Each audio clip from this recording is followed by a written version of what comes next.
This is episode 219 of Zen and the Art of Real Estate Investing with my guest, John Bianchi. John is the founder of STR Search, where they match clients with the highest cash flowing short-term properties. He's also the creator of Valuation and the Air Optimization Systems, which goes to his nickname and his Instagram tag as the Airbnb Data Guy. John, welcome to the show. Thanks for having me. I appreciate it. Yeah, I've been wanting to get you on for a long time because I've been following you, and I always found from the first time that I followed you that you were really like truly data focused.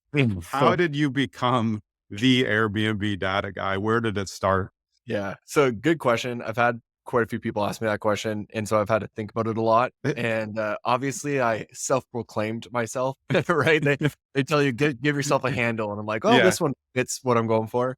But I always try to think like what actually sparked it, and it was would have been 24. I wanted to build an Airbnb business, and I knew I needed to raise money because at the time I was just going to be doing arbitrage, and I didn't even Yeah. have enough money to do arbitrage. So I was like, if I'm going to do this and I want to get however many units, I'm like, I need to raise money. And I knew that if I could show that it was going to be a good investment, that it would be a lot easier to raise money naturally. And if you have data to be able to back up the revenue estimates, then you're even better. And then Yeah. the better you understand the data, the more confidence that the investor is going to feel. And so then therefore, get really good at understanding the data, raising money will become easier. Yeah. Let's put it that way. Yeah. And Well, I think it's important though. You said that you have to be able to really interpret the data too, because you can generate it. That's an easier thing. Programs can generate it, but unless you know what it means, you can't really explain it to investors. And also for you guys now to clients, they're just like, oh, it looks good on paper, but you have to know kind of operationally, is it going to make sense also? yeah, and like the programs that generate the revenue estimates, I hate all of them across the board. I don't feel confident with any of them Yeah. whatsoever. And if I'm an investor, so like if you're gonna raise money, you got to think of the person that you're talking to. And if I'm that person sitting there and I have somebody saying they want $250,000 for this investment, and they can't even explain to me how this property is going to make these numbers properly with like Yeah. backed up proof, or if you question them on the data, then you're not going to be able to do it, right? And whether if you're not raising money today, you probably will one day because you're going to run out of your own money. So being Yeah. able to do that is going to be a needed skill at one point, I guess, is a way to think about it. How did you get so interested in short-term rentals? Like what led to that interest? So I used to be a financial advisor, and I built up that business over 3 years and just hated it. Like I was set. I could have just kept doing what I was doing. I've Yeah. had when you're building up a financial advising business, you build it up client by client, and eventually you get to a point where like you're okay, right? And then you can just keep making it better. But I was okay and I hated it. And so then I started to think like, how can I do something different? What else is out there? And I just started testing everything and anything, reading different articles about all these different businesses. And then I had an apartment with my brother. My brother moved out. I had an extra room, and I was just like, I was going to try this Airbnb thing. And so then I did it, and I rented out the room for like 6 months, and it was covering my rent. And I thought that was the coolest thing. You know what I mean? I'm like, Yeah. how cool is this? Right. It's just so funny to think back, like, oh my God, I made $700. Like, how crazy is that? And then one month I made like 1,100. So I actually like profited a couple Yeah. bucks Yeah. there. So that really was what intrigued me. And then I went down the rabbit hole of articles and YouTube, and then I ran into AirDNA, and that's what really got me to keep going. And I remember specifically, it was this one guy who had either I read an article or something, and I found out about this guy's business over in Yosemite, and the properties were making about $100,000 at the time, and he had 60 of them. And so I did the Sure. math, and I was like, "Holy crap!" Yeah. Like, you can make that much on Airbnb, and it like blew my mind that you could get more than one and all this kind of stuff. And then I just kept going. I kept putting together a business plan, how to work, how to do this, how to do that, how are people doing this. And I just kept trying to figure it out as I'd go.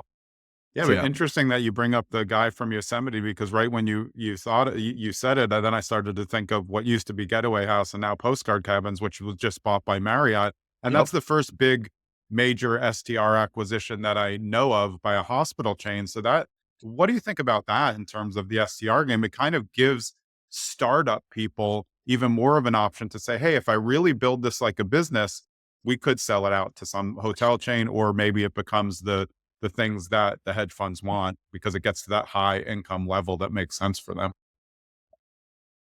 It's a good question. I'm thinking about a couple of different things, so I'm trying to think of how to answer. So, Yeah.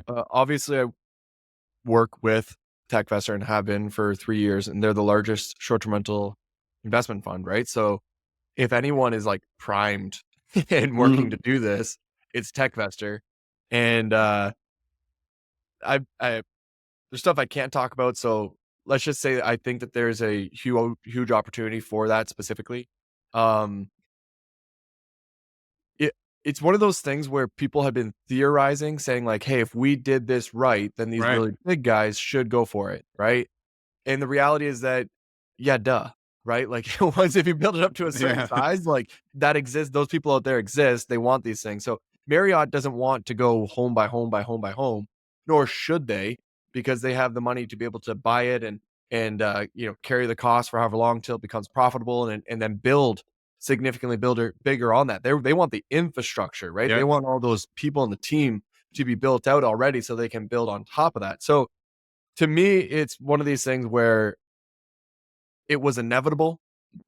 If you're following the industry, if you understand the industry really well, it's like, yeah, that's eventually going to happen. Okay.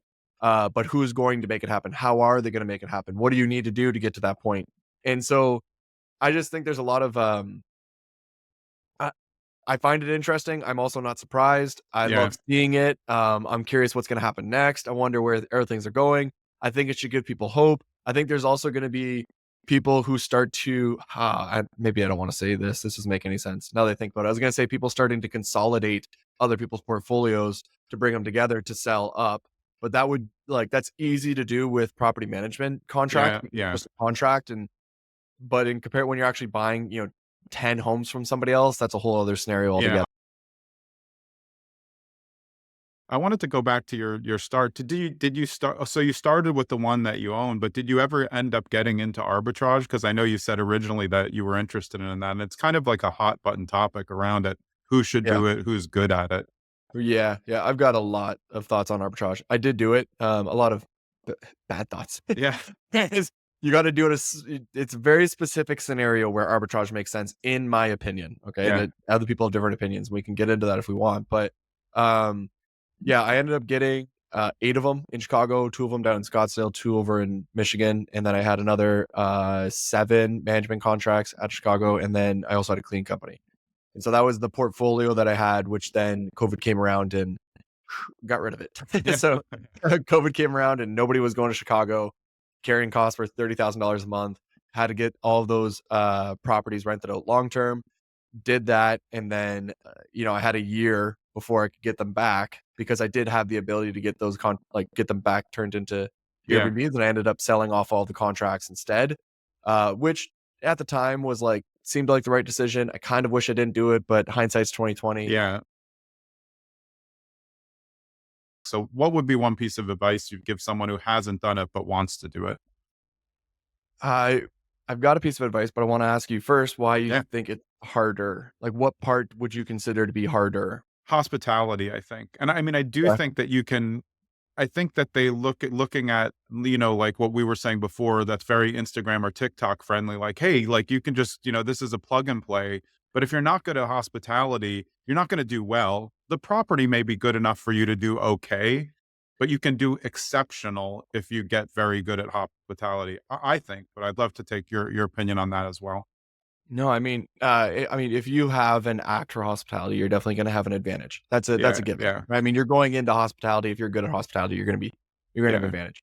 One thing I'll say is I don't have an act for hospitality. Right? Like I'm not the hospitality guy. Right? Like I'm just not. I'm the data guy, and I still made it work, but it was through systems and through people and through having to make it work. Right? So Yeah. um this is the same advice I give all the time because to me it makes a lot of logical sense.